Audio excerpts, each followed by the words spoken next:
இன்னைக்கு நம்ம பார்க்க போற வேத பகுதி யாத்ராகமம் 2ஆம் அதிகாரத்துல நம்ம வாசிக்கும்போது, அங்க அந்த ராஜா வந்து எல்லாரையுமே ஆண் குழந்தைங்கள கொலை செய்யணும்னு சொல்லும்போது, மோசேய மட்டும் ஆண்டவர் வந்து ஒளித்து வைப்பாரு.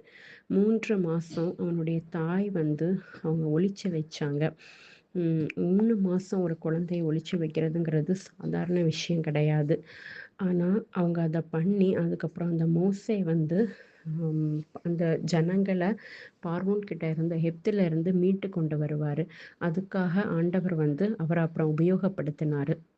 நம்ம இதிலிருந்து என்ன தெரியுதுன்னா, ஆண்டவர் ஒருத்தங்கள குறித்து திட்டம் வச்சிருந்தாருன்னா, யார் என்ன நினைச்சாலும் சரி, எந்த மனிதர்கள் என்ன பண்ணுனாலும் சரி, அது வந்து நடக்கவே நடக்காது. ஆண்டவர் சொன்னது மட்டும் தான் நிறைவேறும். எந்த தடை இருந்தாலும் சரி, அதான் தேவரீர் செய்ய நினைத்தது ஒருபோதும் தடை பெறாது. அதனால நம்மளும் நம்மள சுற்றி இருக்க எந்த மனுஷங்களுக்கும் பயப்படாம, அவங்கள எல்லாம் தாண்டி நம்மள எந்த நோக்கத்துக்காக ஆண்டவர் தெரிந்து கொண்டாரோ, அந்த நோக்கம் நிறைவேறும்படி கண்டிப்பா அவர் நம்மள எப்படியாவது கொண்டு வருவார். ஒரு மனுஷனாலும் நம்மள எதுவுமே பண்ண முடியாது.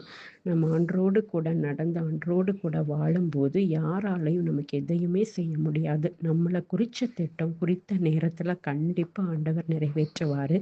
நம்பிக்கையோட செயல்படுவோம். நன்றி.